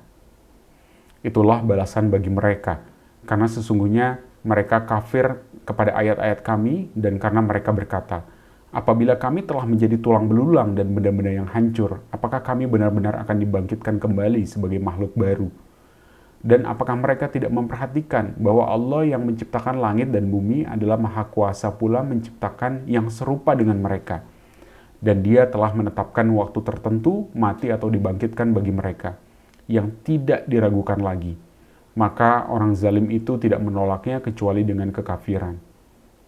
Katakanlah Muhammad, sekiranya kamu menguasai perbendaharaan rahmat Tuhanku, niscaya perbendaharaan itu kamu tahan, karena takut membelanjakannya. Dan manusia itu memang sangat kikir. Dan sungguh kami telah memberikan kepada Musa 9 mukjizat yang nyata. Maka tanyakanlah kepada Bani Israel, ketika Musa datang kepada mereka, lalu Fir'aun berkata kepadanya, wahai Musa, sesungguhnya aku benar-benar menduga engkau terkena sihir. Footnote, mukjizat yang 9 itu adalah tongkat, tangan, belalang, kutu, katak, darah, topan, laut, dan gunung Sinai. Ya, itu berkaitan dengan kisah Nabi Musa ya. Tongkat yang berubah menjadi ular. Tangan bisa mengeluarkan cahaya. Belalang, kutu, darah, topan, itu adalah ujian yang diberikan kepada Fir'aun, kepada negaranya waktu itu ya, kerajaannya, karena mereka tidak mau beriman dan akhirnya mereka diberikan berbagai macam ujian tersebut. Dan laut itu ketika Nabi Musa membelah lautan dan menenggelamkan Fir'aun dan pasukannya. Dan juga Gunung Sinai itu adalah ketika Nabi Musa naik ke atas Gunung Sinai dan menerima wahyu, berbicara kepada Allah secara langsung dan menerima wahyu berupa kitab Taurat untuk Bani Israel. Itu adalah 9 mukjizat Nabi Musa. Cat dulu sini ya. Di ayat 101 ada 9 mukjizat Nabi Musa. Yang kebanyakan itu didustakan oleh Bani Israel. Ayat 102. Dia Musa menjawab, sungguh engkau telah mengetahui bahwa tidak ada yang menurunkan mukjizat-mukjizat itu kecuali Tuhan yang memelihara langit dan bumi sebagai bukti-bukti yang nyata. Dan sungguh aku benar-benar menduga engkau akan binasa, wahai Fir'aun. Kemudian Fir'aun hendak mengusir mereka, Musa dan pengikutnya dari bumi Mesir. Maka kami tenggelamkan Fir'aun, beserta orang yang bersama dia seluruhnya. Dan setelah itu kami berfirman kepada Bani Israel, tinggallah di negeri ini, tetapi apabila masa berbangkit datang, niscaya kami kumpulkan kamu dalam keadaan bercampur baur. Dan kami turunkan Al-Quran itu dengan sebenarnya, dan Al-Quran itu turun dengan membawa kebenaran. Dan kami mengutus engkau Muhammad hanya sebagai pembawa berita gembira dan pemberi peringatan. Dan Al-Quran kami turunkan berangsur-angsur, agar engkau Muhammad membacakannya kepada manusia perlahan-lahan, dan kami menurunkannya secara bertahap. Katakanlah Muhammad, berimanlah kamu kepadanya Al-Quran atau tidak usah beriman, sama saja bagi Allah. Sesungguhnya orang yang telah diberi pengetahuan sebelumnya, apabila Al-Quran dibacakan kepada mereka, mereka menyungkurkan wajah bersujud. Dan mereka berkata, Maha Suci Tuhan kami, sungguh janji Tuhan kami pasti dipenuhi. Dan mereka menyungkurkan wajah sambil menangis dan mereka bertambah khusyuk. Katakanlah Muhammad, serulah Allah atau serulah Ar-Rahman, dengan segala nama yang mana saja kamu dapat menyeru, karena dia mempunyai nama-nama yang terbaik, Asmaul Husna. Dan janganlah engkau mengeraskan suaramu dalam sholat, dan janganlah pula merendahkannya. Dan usahakan jalan tengah di antara kedua itu. Dan katakanlah, segala puji bagi Allah yang tidak mempunyai anak dan tidak pula mempunyai sekutu dalam kerajaannya. Dan dia tidak memerlukan penolong dari kehinaan. Dan agungkanlah dia seagung-agungnya. Alhamdulillah, kita telah menyelesaikan membaca terjemahan dari surat Al-Isra di juz 15 ini. Kita lanjutkan dengan membaca terjemahan dari surat Al-Kahfi. Bismillahirrahmanirrahim. Segala puji bagi Allah yang telah menurunkan kitab Al-Quran kepada hambanya dan dia tidak menjadikannya bengkok.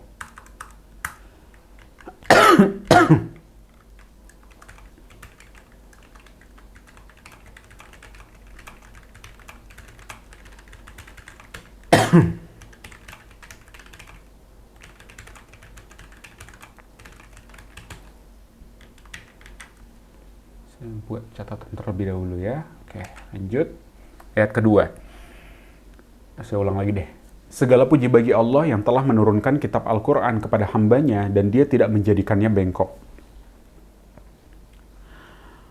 Footnote, tidak bengkok itu maksudnya adalah tidak ada di dalam Al-Quran makna yang berlawanan dan tidak ada penyimpangan dari kebenaran. Jadi Al-Quran tidak dijadikan bengkok. Al-Quran itu lurus. Ayat kedua, sebagai bimbingan yang lurus untuk memperingatkan akan siksa yang sangat pedih dari sisinya dan memberikan kabar gembira kepada orang-orang mukmin yang mengerjakan kebajikan bahwa mereka akan mendapat balasan yang baik. Ya, jadi ayat kedua ini adalah tujuan diturunkannya Al-Quran.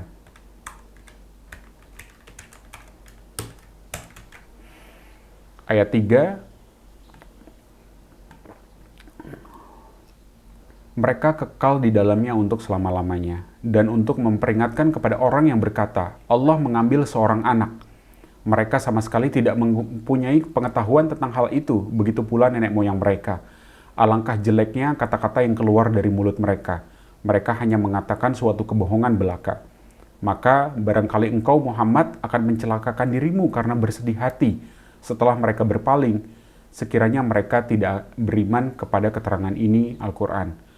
Sesungguhnya kami telah menjadikan apa yang ada di bumi sebagai perhiasan baginya, untuk kami menguji mereka, siapakah di antaranya yang terbaik perbuatannya. Ya, jadi ayat 7, apa yang ada di bumi adalah perhiasan. Dan untuk menguji manusia, ya, untuk menguji manusia, siapa yang terbaik amalnya. Dan kami benar-benar akan menjadikan pula apa yang di atasnya menjadi tanah yang tandus selagi kering. Apakah engkau mengira bahwa orang yang mendiami gua dan yang mempunyai rokim itu termasuk tanda-tanda kebesaran kami yang menakjubkan? Footnote, rokim sebagian mufasir mengartikan nama anjing dan sebagian yang lain mengartikan batu bersurat.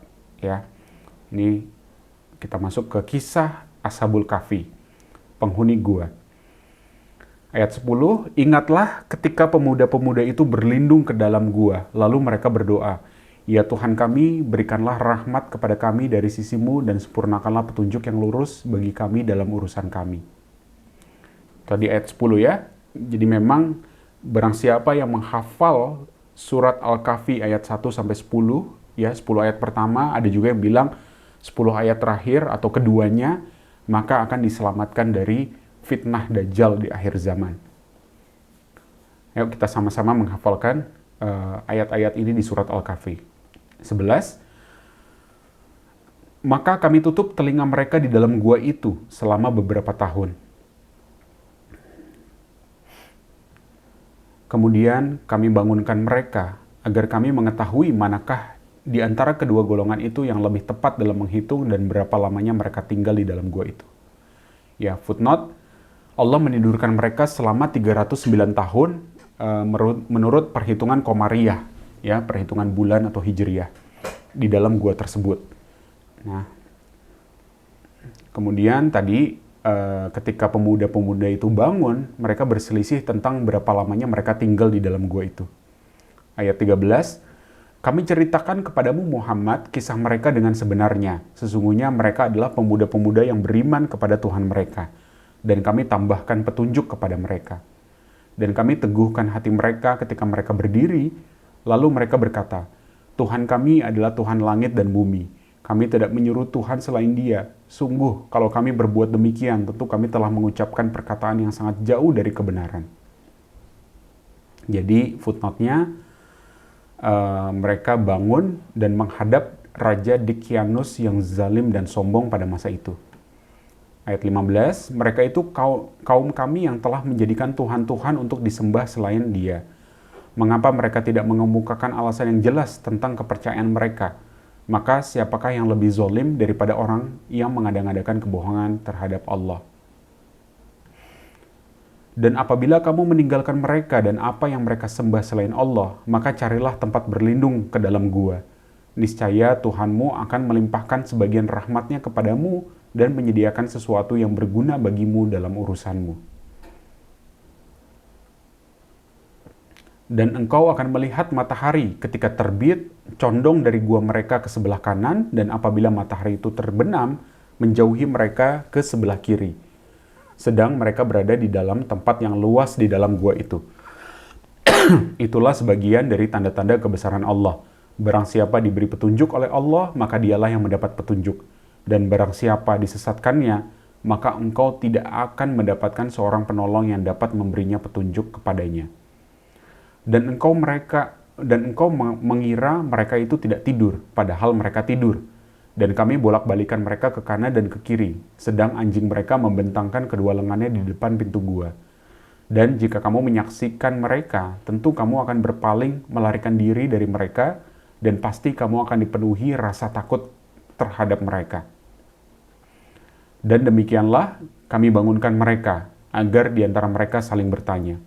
Salah seorang di antara mereka berkata, "Sudah berapa lama kamu berada di sini?" Mereka menjawab, "Kita berada di sini sehari atau setengah hari." Berkata yang lain lagi, "Tuhanmu lebih mengetahui berapa lama kamu berada di sini. Maka suruhlah salah seorang di antara kamu pergi ke kota dengan membawa uang perakmu ini, dan hendaklah dia lihat manakah makanan yang lebih baik, dan bawalah sebagian makanan itu untukmu, dan hendaklah dia berlaku lemah lembut, dan jangan sekali-kali menceritakan halmu kepada siapapun. Sesungguhnya jika mereka dapat mengetahui tempatmu, niscaya mereka akan melempari kamu dengan batu, atau memaksamu kembali kepada agama mereka. Dan jika demikian, niscaya kamu tidak akan beruntung selama-lamanya. Dan demikian pula kami perlihatkan manusia dengan mereka, agar mereka tahu bahwa janji Allah benar, dan bahwa kedatangan hari kiamat tidak ada keraguan padanya. Ketika mereka berselisih tentang urusan mereka, maka mereka berkata, "Dirikanlah suatu bangunan di atas gua mereka. Tuhan mereka lebih mengetahui tentang mereka." Orang yang berkuasa atas urusan mereka berkata, "Kami pasti akan mendirikan suatu rumah ibadah di atasnya." Ya, yang mereka perselisihkan itu adalah tentang hari kiamat. Apakah itu akan terjadi atau tidak, dan apakah dibangkitkan pada hari kiamat dengan jasa atau rohnya saja. Maka Allah mempertemukan mereka dengan pemuda-pemuda dalam cerita ini untuk menjelaskan bahwa hari kiamat itu pasti datang, dan kebangkitan pada hari kiamat itu adalah tubuh dan jiwa. Itu footnote-nya tadi ya. Lanjut ke ayat 22.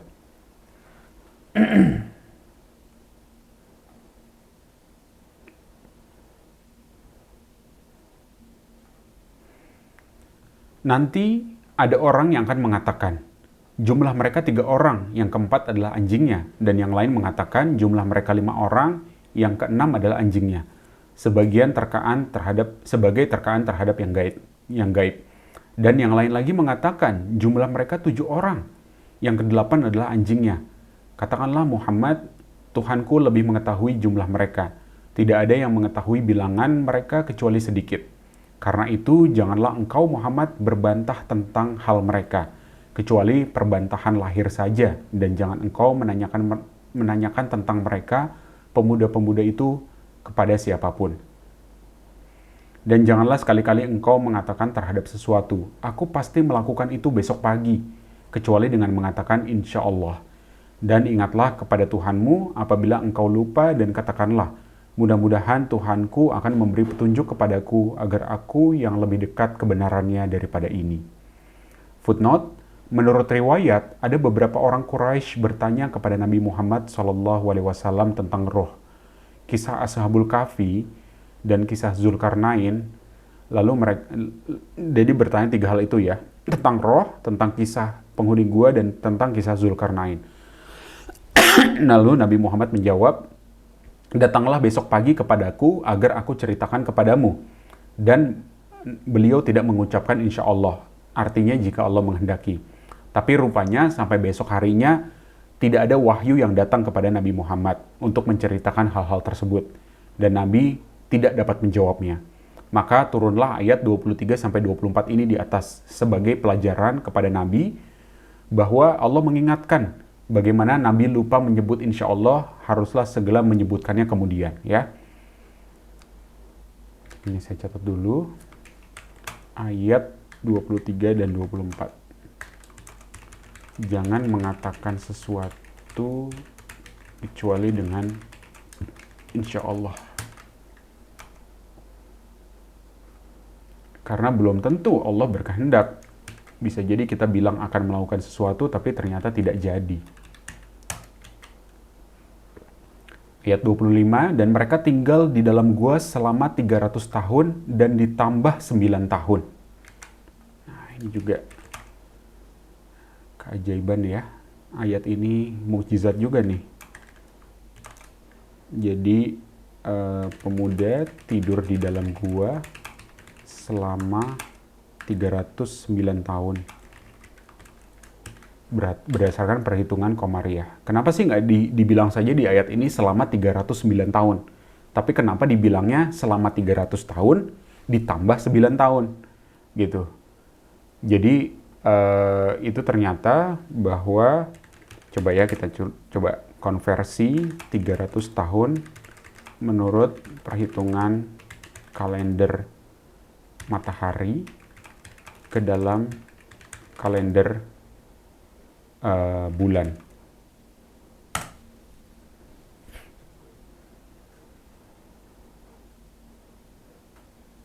Coba. Nah, ini nih, sangat ajaib ayat ini. Jadi, kalau 300 tahun menurut perhitungan kalender revolusi bumi terhadap matahari, itu ada 109.576,66 hari. Nah, kalau itu dikonversikan ke dalam tahun yang berdasarkan perhitungan Komariah atau berdasarkan bulan, itu ternyata 309,2 tahun. Artinya 300 tahun menurut kalender matahari itu setara dengan 309 tahun menurut kalender bulan. Artinya cukup dengan satu ayat ini itu sudah menjadi mukjizat yang sangat besar gitu ya. Kenapa tidak disebutkan 309 tahun, tapi 300 tahun plus 9 tahun. Ini sebabnya. Jadi ternyata pemuda itu tidur di dalam gua selama 300 tahun menurut perhitungan kalender Masehi atau matahari gitu ya, dan 309 tahun berdasarkan perhitungan kalender Komariah. Luar biasa. Sangat presisi ayat ini. Lanjut ya, ayat 26. Katakanlah Allah lebih mengetahui berapa lamanya mereka tinggal di gua. Miliknya semua yang tersembunyi di langit dan di bumi. Alangkah terang penglihatannya dan alangkah tajam pendengarannya. Tidak ada seorang pelindung pun bagi mereka selain Dia. Dan Dia tidak mengambil seorang pun menjadi sekutunya dalam menetapkan keputusan. Dan bacakanlah Muhammad apa yang diwahyukan kepadamu, yaitu kitab Tuhanmu, Al-Quran. Tidak ada yang dapat mengubah kalimatnya dan engkau tidak akan dapat menemukan tempat berlindung selain kepadanya. Dulu ya.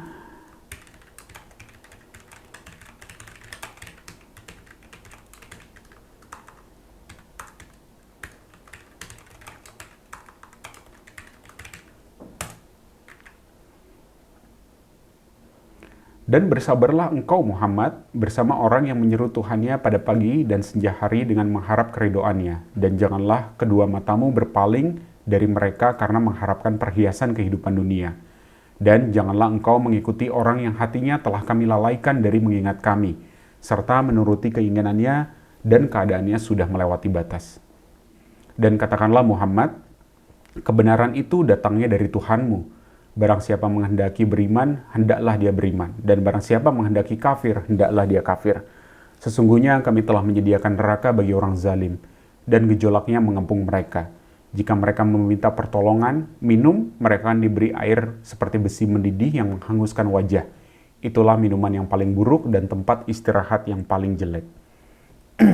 Sungguh, mereka yang beriman dan mengerjakan kebajikan, kami benar-benar tidak akan menyia-nyiakan pahala orang yang mengerjakan perbuatan yang baik itu. Mereka itulah yang memperoleh surga Aden, yang mengalir di bawahnya sungai-sungai. Dalam surga itu mereka diberi hiasan gelang emas dan mereka memakai perhiasan pakaian hijau dari sutera halus dan sutera tebal. Sedang mereka duduk sambil bersandar di atas dipan-dipan yang indah. Itulah sebaik-baik pahala dan tempat istirahat yang indah. Dan berikanlah Muhammad kepada mereka suatu perumpamaan dua orang laki-laki yang seorang kafir. Kami beri 2 buah kebun anggur dan kami kelilingi kedua kebun itu dengan pohon-pohon kurma, dan di antara keduanya kebun itu kami buatkan ladang. Ya, jadi ini kita sudah masuk kepada kisah yang kedua ya di surat Al-Kahfi, yaitu kisah 2 orang, yang satu mukmin, yang satu lagi adalah kafir. Kedua kebun itu menghasilkan buahnya dan tidak berkurang buahnya sedikit pun. Dan di celah-celah kedua kebun itu kami alirkan sungai. Dan dia memiliki kekayaan besar.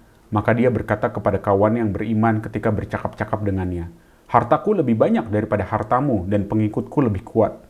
Dan dia memasuki kebunnya dengan sikap merugikan dirinya sendiri karena angkuh dan kafir. Dia berkata, "Aku kira kebun ini tidak akan binasa selama-lamanya. Dan aku kira hari kiamat itu tidak akan datang. Dan sekiranya aku dikembalikan kepada Tuhanku, pasti aku akan mendapat tempat kembali yang lebih baik daripada ini." Kawannya yang beriman berkata kepadanya sambil bercakap-cakap dengannya, "Apakah engkau ingkar kepada Tuhan yang menciptakanmu dari tanah, kemudian dari setetes air mani, lalu dia menjadikanmu seorang laki-laki yang sempurna? Tetapi aku percaya bahwa Dialah Allah, Tuhanku, dan aku tidak mempersekutukan Tuhanku dengan sesuatu apapun. Dan mengapa ketika engkau memasuki kebunmu tidak mengucapkan Masya Allah, la haula wa la quwata illa billah, la quwata illa billah. Sungguh atas kehendak Allah semua ini terwujud, tidak ada kekuatan kecuali dengan pertolongan Allah. Sekalipun engkau anggap harta dan keturunanku lebih sedikit daripadamu, maka mudah-mudahan Tuhanku akan memberikan kepadaku kebun yang lebih baik dari kebunmu ini, dan dia mengirimkan petir dari langit ke kebunmu, sehingga kebun itu menjadi tanah yang licin, atau airnya menjadi surut ke dalam tanah, maka engkau tidak akan dapat menemukannya lagi. Dan harta kekayaannya dibinasakan. Lalu dia membolak-balikkan kedua tangannya, tanda menyesal terhadap apa yang telah dia belanjakan untuk itu. Sedang pohon anggur roboh bersama penyangganya, tiangnya, lalu dia berkata, "Betapa sekiranya dahulu aku tidak mempersekutukan Tuhanku dengan sesuatu pun. Dan tidak ada lagi baginya segolongan pun yang dapat menolongnya selain Allah, dan dia pun tidak akan dapat membela dirinya. Di sana pertolongan itu hanya dari Allah yang maha benar. Dialah pemberi pahala terbaik dan pemberi balasan terbaik. Dan buatkanlah untuk mereka manusia perumpamaan kehidupan dunia ini, ibarat air hujan yang kami turunkan dari langit, sehingga menyuburkan tumbuh-tumbuhan di bumi. Kemudian tumbuh-tumbuhan itu menjadi kering yang diterbangkan oleh angin, dan Allah Maha Kuasa atas segala sesuatu." Ayat 45 ya, perumpamaan kehidupan di dunia. Ya, bahwa kehidupan di dunia itu sementara ya. 46, harta dan anak-anak adalah perhiasan kehidupan dunia, tetapi amal kebajikan yang terus-menerus adalah lebih baik pahalanya di sisi Tuhanmu, serta lebih baik untuk menjadi harapan.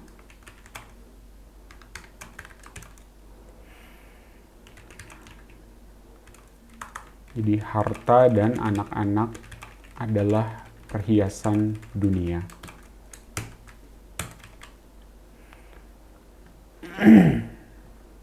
Jadi ayat ini juga menarik ya, karena di dalam satu ayat ini juga langsung ada kontrasnya. Jadi harta dan anak-anak itu adalah perhiasan dunia, tapi amal kebajikan yang terus-menerus lebih baik pahalanya di sisi Tuhanmu, serta lebih baik untuk menjadi harapan. Nah, ini menerangkan tentang amal jariah. Dan kalau kita ingat, apa sih amal jariah itu? Ya kan? Jadi, satu adalah anak yang mendoakan orang tuanya, 2 adalah ilmu yang bermanfaat, dan juga adalah 3 amal yang kita sedekahkan untuk jariah, Seperti kita membangun masjid yang pahalanya terus mengalir. Jadi di sini sudah langsung dikontraskan bahwa harta dan anak-anak itu perhiasan, tapi kalau kita bisa membina hal tersebut gitu ya, hartanya kita belanjakan untuk amal jariah dan anak-anaknya juga mendoakan kita ya, doa anak kepada orang tuanya itu juga adalah amalan yang pahalanya juga terus mengalir ke kita. Di sini disebutkan amal kebajikan yang terus menerus. 47. Dan ingatlah pada hari ketika kami perjalankan gunung-gunung dan engkau akan melihat bumi itu rata dan kami kumpulkan mereka seluruh manusia dan tidak kami tinggalkan seorang pun dari mereka. Dan mereka akan dibawa ke hadapan Tuhanmu dengan berbaris. Allah berfirman, sesungguhnya kamu datang kepada kami, sebagaimana kami menciptakan kamu pada pertama kali. Bahkan kamu menganggap bahwa kami tidak akan menetapkan bagi kamu waktu berbangkit untuk memenuhi perjanjian. Dan diletakkanlah kitab catatan amal, lalu engkau akan melihat orang yang berdosa merasa ketakutan terhadap apa yang tertulis di dalamnya. Dan mereka berkata, betapa celaka kami, kitab apakah ini? Tidak ada yang tertinggal, yang kecil dan yang besar, melainkan tercatat semuanya. Dan mereka dapati semua apa yang telah mereka kerjakan tertulis. Dan Tuhanmu tidak menzolimi seorang jua pun. Dan ingatlah ketika kami berfirman kepada malaikat, sujudlah kamu kepada Adam. Maka mereka pun sujud kecuali iblis. Dia adalah dari golongan jin. Maka dia mendurhakai perintah Tuhannya. Pantaskah kamu menjadikan dia dan keturunannya sebagai pemimpin selain aku? Padahal mereka adalah musuhmu. Sangat buruklah iblis itu sebagai pengganti Allah bagi orang yang zalim. Aku tidak menghadirkan mereka, iblis dan anak cucunya, untuk menyaksikan penciptaan langit dan bumi dan tidak pula penciptaan diri mereka sendiri. Dan aku tidak menjadikan orang yang menyesatkan itu sebagai penolong. Diulang kembali ya kisah tentang iblis ini.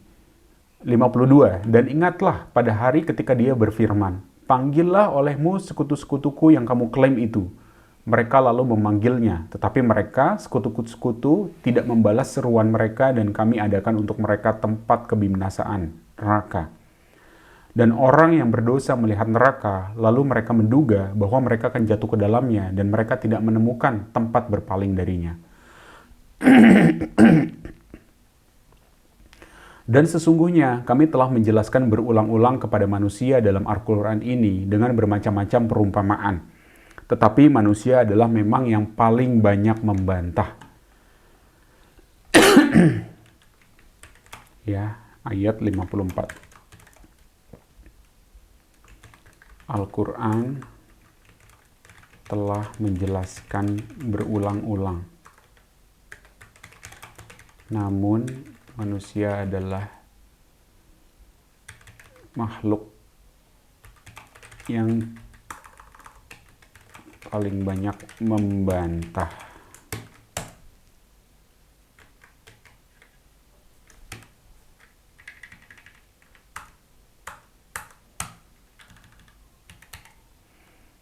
Lanjut 55.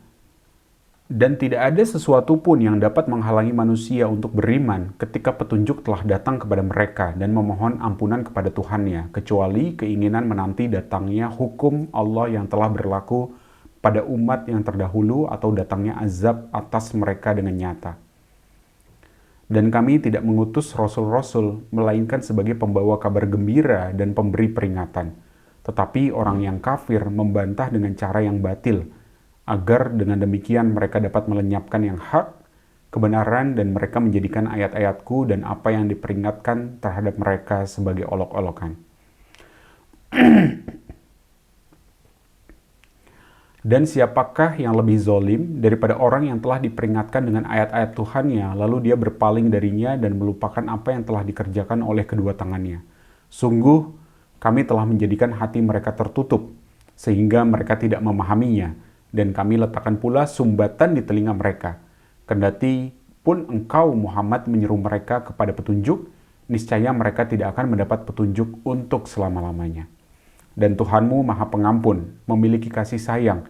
Jika dia hendak menyiksa mereka karena perbuatan mereka, tentu dia akan menyegerakan siksa bagi mereka. Tetapi bagi mereka ada waktu tertentu untuk mendapat siksa yang mereka tidak akan menemukan tempat berlindung darinya. Dan penduduk negeri itu telah kami binasakan ketika mereka berbuat zolim, dan telah kami tetapkan waktu tertentu bagi kebinasaan mereka. Dan ingatlah ketika Musa berkata kepada pembantunya, aku tidak akan berhenti berjalan sebelum sampai ke pertemuan dua laut, atau aku akan berjalan terus sampai bertahun-tahun. Kita memasuki kisah yang ketiga di surat Al-Kahfi, yaitu kisah tentang Nabi Musa dan Nabi Khidir. Maka ketika mereka sampai ke pertemuan dua laut itu, mereka lupa ikannya. Lalu ikan itu melompat mengambil jalannya ke laut itu. Maka ketika mereka telah melewati tempat itu, Musa berkata kepada pembantunya, bawalah kemari makanan kita, sungguh kita telah merasa letih karena perjalanan kita ini. Dia, pembantunya, menjawab, tahukah engkau ketika kita mencari tempat berlindung di batu tadi, maka aku lupa menceritakan tentang ikan itu dan tidak ada yang membuat aku lupa untuk mengingatnya kecuali setan. Dan ikan itu mengambil jalannya ke laut dengan cara yang aneh sekali. Musa berkata, itulah tempat yang kita cari. Lalu keduanya kembali mengikuti jejak mereka semula. Ya, coba ya.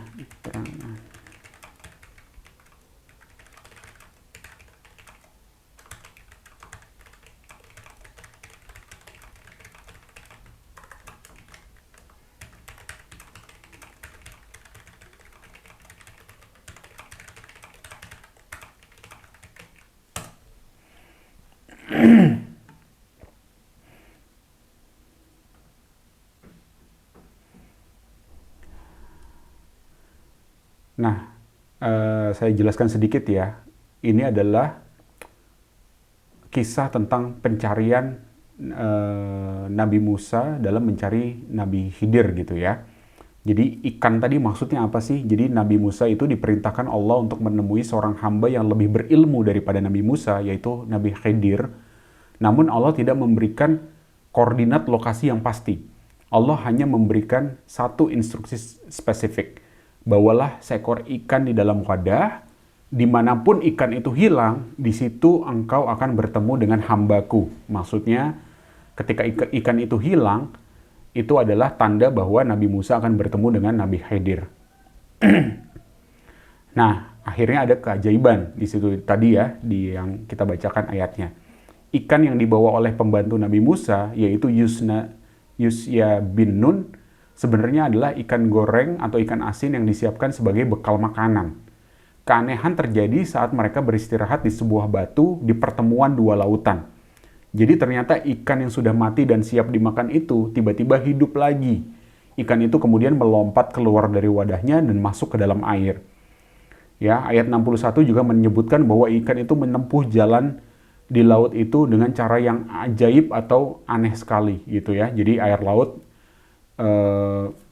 membeku atau tersibak membentuk semacam terowongan atau jejak yang bisa dilihat oleh Nabi Musa dan juga pembantunya.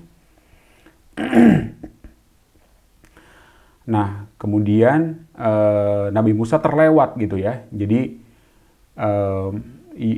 sebenarnya pembantu Nabi Musa melihat saat ikan itu melompat, tapi lupa memberitahu kepada Nabi Musa karena tertidur gitu ya. Dan ketika pembantunya bercerita bahwa ikan itu hilang di batu tempat mereka istirahat, Nabi Musa langsung sadar, itulah tempat yang kita cari gitu. Ketika ikan itu melompat secara ajaib dan kembali ke laut. Kita lanjutkan ya, ayat 65. Lalu mereka berdua bertemu dengan seorang hamba di antara hamba-hamba kami, yang telah kami berikan rahmat kepadanya dari sisi kami, dan yang telah kami ajarkan ilmu kepadanya dari sisi kami.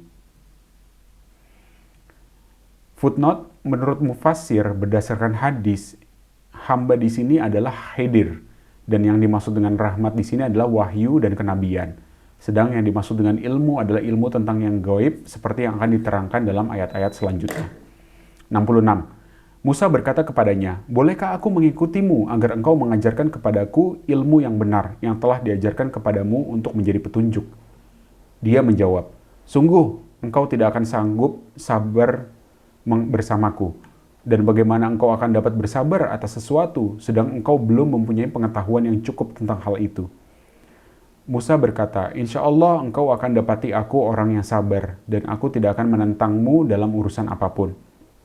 Dia berkata, jika engkau mengikutiku, maka janganlah engkau menanyakan kepadaku tentang sesuatu apapun sampai aku menerangkannya kepadamu. Maka berjalanlah keduanya, hingga ketika keduanya menaiki perahu lalu melubanginya. Musa berkata, "Mengapa engkau melubangi perahu itu? Apakah untuk menenggelamkan penumpangnya? Sungguh engkau telah berbuat suatu kesalahan yang besar." Dia berkata, "Bukankah sudah kukatakan bahwa engkau tidak akan mampu sabar bersamaku?" Musa berkata, "Janganlah engkau menghukummu karena kelupaanku, dan janganlah engkau membebaniku dengan suatu kesulitan dalam urusanku." Maka berjalanlah keduanya, hingga ketika mereka berjumpa dengan seorang anak muda, maka dia membunuhnya.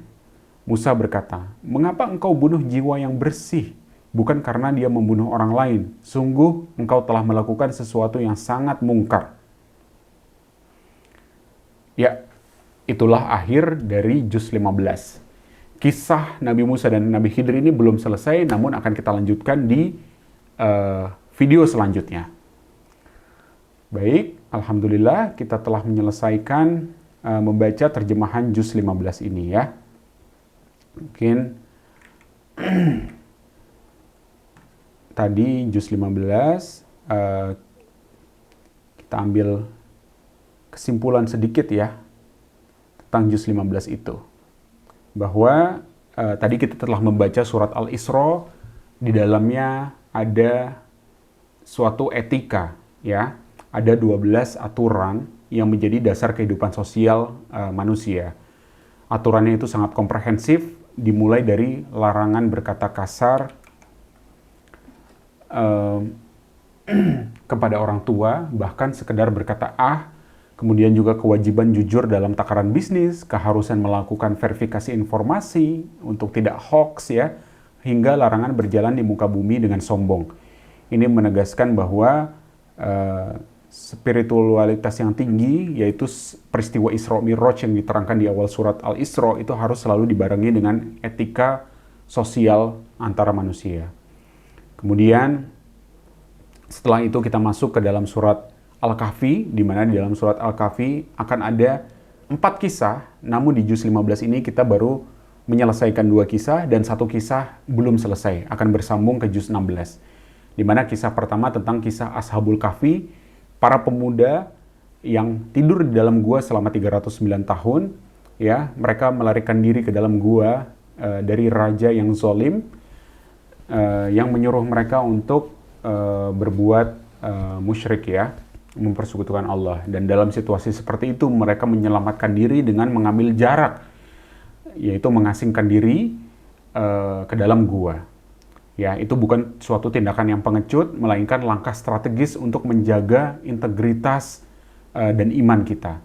Kemudian yang kedua adalah kisah tentang pemilik 2 kebun, di mana ada perbandingan 2 pemilik kebun, yang satu diajarkan diberikan kekayaan gitu ya, bahwa di situ kita bisa mengambil pelajaran kesuksesan finansial dan aset yang melimpah. Itu seringkali menciptakan suatu ilusi adanya satu keamanan mutlak di dalam benak pikiran manusia, membuat manusia merasa berkuasa penuh atas masa depannya. Kemudian dikisahkan kehancuran kebun yang subur itu dalam semalam adalah merupakan satu peringatan keras. Jadi kekayaan material itu sangat rapuh dan bisa hilang dalam sekejap jika tidak diiringi dengan kerendahan hati. Kemudian yang ketiga ada kisah tentang Nabi Musa dan Nabi Khidir, di mana ini juga menceritakan tentang jangan sampai kita memiliki kesombongan intelektual. Ya, Nabi Musa adalah seorang rasul yang besar, namun tetap ditegur oleh Allah ketika ia merasa paling berilmu dan diwajibkan untuk belajar kepada Nabi Khidir. Nah, kemudian ada ujian-ujian yang tampaknya tidak masuk akal dalam perjalanan mereka. Ya, jadi Nabi Khidir melubangi perahu, kemudian membunuh anak kecil, gitu ya, tidak masuk akal, dan Nabi Musa langsung protes, tidak sabar.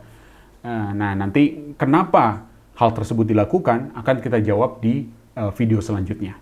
Ya, itu sudah ada skenarionya dari Allah yang awalnya tidak bisa masuk akal manusia ketika kejadian itu berlangsung.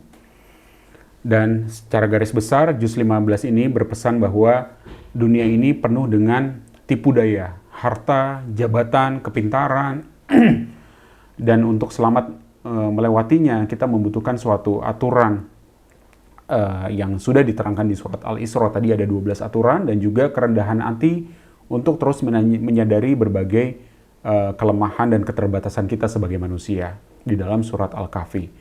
Demikian kita telah membaca terjemahan bahasa Indonesia dari juz 15. Mudah-mudahan bisa bermanfaat dan insya Allah kita akan melanjutkan membaca terjemahan juz 15 ini di episode selanjutnya.